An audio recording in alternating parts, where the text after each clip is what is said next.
I'm just going to show you how to update an Excel add-in. So you're in the Microsoft 365 Admin Center. You're going to type in the word integrated. It'll come up as integrated apps. Click in there, you'll see a list. In your particular environment, it'll either say Budget2SQL version 2, or it'll say business to or B2C Excel connector, which is business to cloud. And you'll see there in the descriptor it is the Budget2SQL version 2. We're just currently renaming it. So you'll click on that. You'll click on Update Add-in.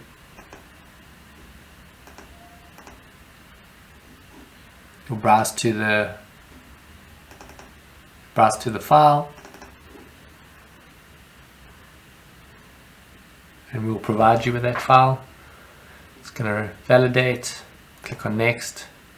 Accept,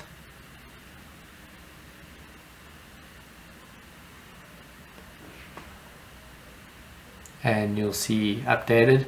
The name on the top right here will be the name on the manifest file you just loaded.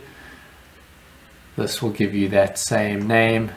On the left hand side here, if you've got Budget2SQL version 2, it might stay like that for a couple of minutes and then refresh, but it doesn't stop your user from now logging in and getting the latest access. Thank you.